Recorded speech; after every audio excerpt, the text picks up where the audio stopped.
point, he drops that pole. Similarly, after from tamasic action, doer, and the result, we should rise to rajasic level, and from rajasic to sattvic level, and from sattvic we can go beyond the three gunas. Trigunatita, we can become free from the three gunas. So the three types of doers Bhagavan explained, three types of actions Bhagavan explained, and all that is required for that, and three types of results now Bhagavan is explaining. Three types of result, in short, are the three types of happiness which we get. When we perform action, the result comes, outward result comes, but inner also we feel a sense of peace and happiness. And that also is divided into three types: sattvic, rajasic, and tamasic. So from the tamasic happiness, one should rise to the rajasic level, and from the rajasic to sattvic, and from sattvic, one should go beyond sattva guna also. So this has been explained here.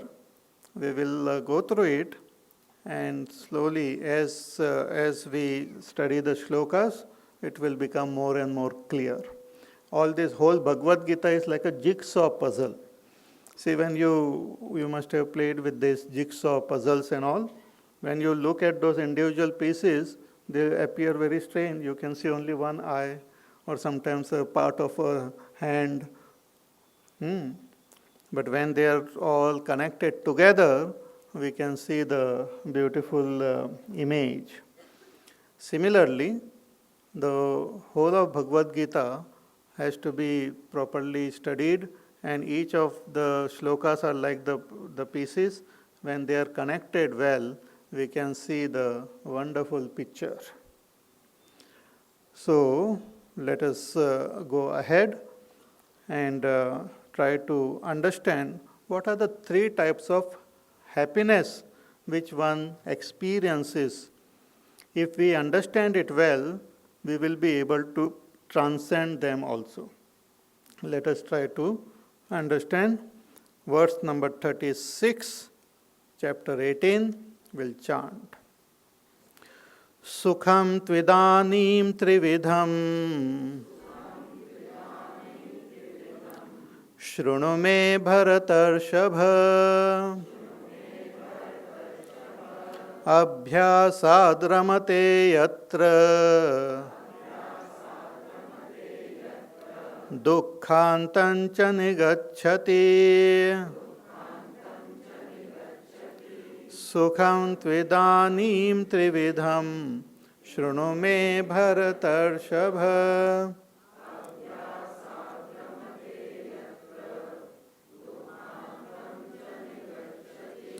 Bhagavan says, Hey Bharatarshava, this he addresses Arjuna, who best among the Bharata Kula.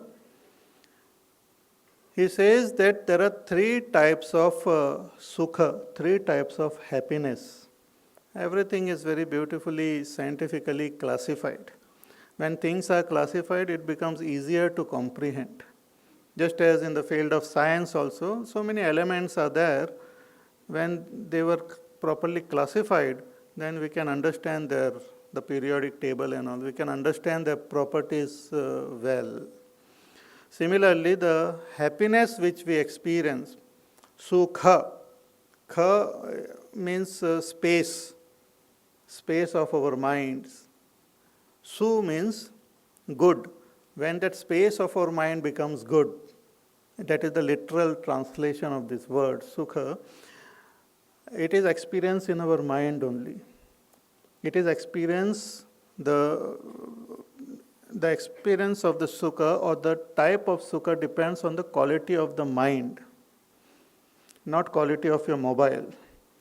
It depends on the quality of the mind. Of course, seeing the mobile, the quality of the mind might change. But it is not the mobile which gives us happiness, it is the quality of the mind. If the quality is maintained well, then it doesn't matter what is the outer world. You will always be happy.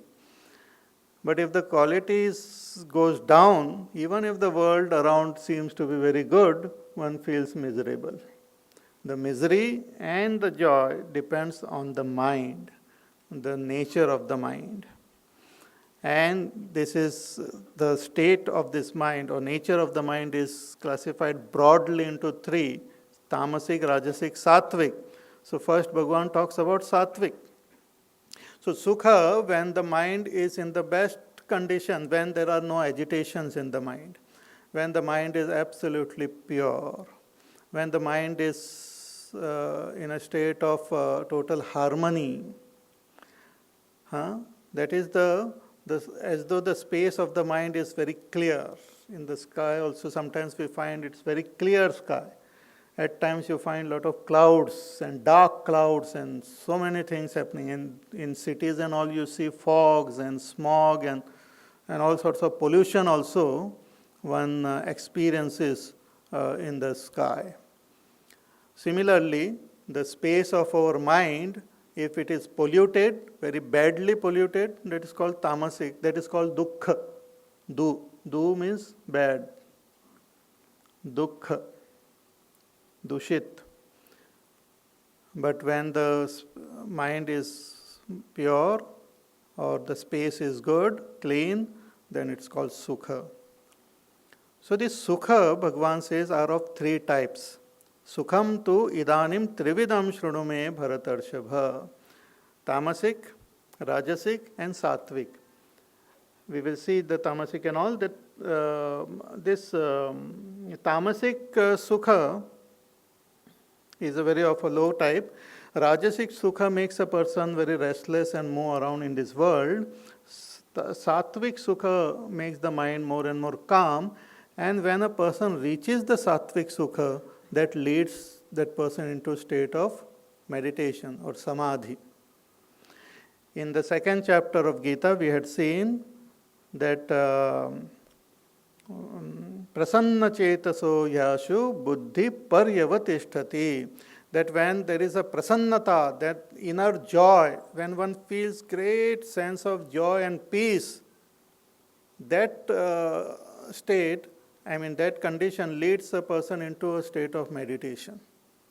It's very interesting.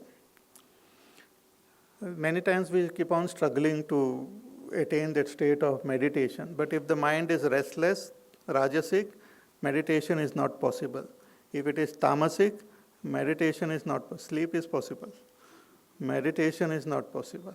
So generally in the name of meditation, people go to sleep, or they will keep on using their mind, creating different types of image and imagination. That is also not meditation. Meditation, that state is attained when the mind becomes calm, peaceful and happy. That happiness leads one into the state of meditation. When the mind is happy and peaceful, it is no longer agitated. Mind is agitated just to achieve happiness, but once it has attained that happiness and peace, it is absolutely still.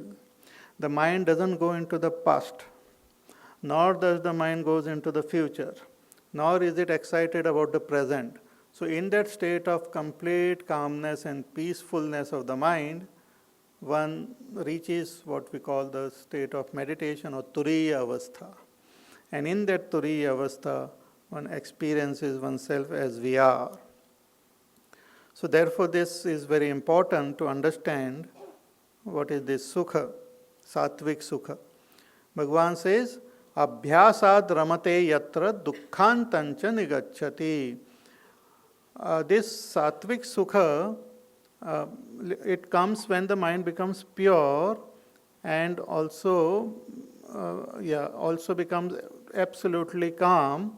But this calmness and purity of the mind comes by constant practice.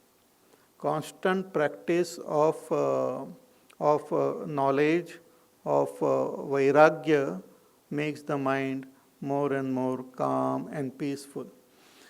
In the 6th chapter also, if you remember, Bhagavan said that mind is very difficult to control, but it can be controlled through abhyas and vairagya. Abhyasena tu kaunteya vairagyena cha gruhyate. Abhyas means practice, constantly making the mind either repeat some thoughts or make the mind understand its true nature. And simultaneously develop vairagya from the mind. When there is vairagya, mind is no more attracted towards the world, it is not distracted from the world outside. And when we practice to make the mind calm, there is no distraction from the world within. And the mind, when it becomes absolutely still, we reach the state of sukha, sattvic sukha, abhyasat. Therefore, even the regular practice of, let us say, japa or puja or what you call dhyana or swadhyaya, regularly when we practice, slowly and steadily the mind starts attaining that state of calmness and peacefulness. It might take a long time, but once the mind starts reveling in abhyas, reveling in practice, then it will slowly attain the state of calmness. Abhyasad ramate. Ramate means it starts reveling in abhyas. And another sign of this sattvic sukha is dukkhantancha nigacchati. All the sorrows comes to an end. Sorrows come to an end. Sadness, suffering, pain, some things which we have done in the past or whatever we have attained, certain things have given us some sadness, some situation, and those sadness remain in our heart. Whenever we remember them, again it comes back. When we remember them vividly, we again experience the same sadness also. People tell sad stories and they also cry, and others, listeners also, they cry. What happened? ने बहुत रोना आ गया. क्या हुआ? ने वो बीमार थे, फिर हॉस्पिटल में ले गए और वहीं पर उनका जो है राम नाम सत्य हो गया. किसका? कब? 20 साल पहले. So one goes back into that, creates the whole thing atmosphere, and one experiences sorrow. But when one reaches the state of sattvic joy, then even when you remember, even if the sorrowful incident or situation is remembered, one doesn't feel unhappy. That is the sign of sattvic joy. Sattvic joy. Rajasic joy, if you remind that fellow, is totally goes into depression only. Suppose a person throws a party and all, everything is happening very happy and all. Then you come and tell him the bad news which he had heard before also. Again that person goes into sadness. But sattvic joy, even if one remembered the sad incident or something, situation is negative in the present moment also, it doesn't affect the mind. That is the sign, a very important sign of sattvic joy. It is unconditional. That is the sign that it is unconditional. It doesn't depend on the condition of the world outside. It depends on the condition of the mind itself. And that is what we have to attain. Every one of us seeking happiness, why not seek this? This is a high grade of happiness. This is the topmost level of happiness in the world outside. Sattvic happiness. So, abhyasat ramate yatra dukkhantancha nigacchati. So, through abhyas, through vairagya, and through knowledge, slowly and steadily the mind becomes more and more calm and peaceful, and one reaches the state of total relaxation, peace, and happiness because of the condition of the mind. That is called sattvic happiness. It is devoid of all sorrow. But this abhyas in the beginning is little difficult, or it will lead to little that might lead to some difficulty. But later on, as one attains that state, one becomes totally free of all disturbances. That's what Bhagavan continues with this sattvic happiness. In the next verse also, he gives some more points about it. Yattadagre vishamiva pariname mrutopamam tat sukham sattvikam proktam atma buddhi prasadajam yattadagre vishamiva pariname mrutopamam.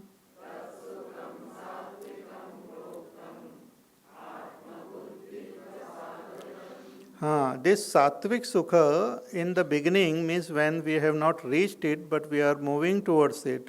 We are practicing to clean the mind, practicing to gain the right understanding. In the initial stages of practice, it appears like vishamiva, like poison. If you have to sit and do some japa, or one has to do some contemplation to become free of the negativities like kama, krodha, lobha, moha, mada, matsar. In the beginning, it appears as though very strenuous and like poison only.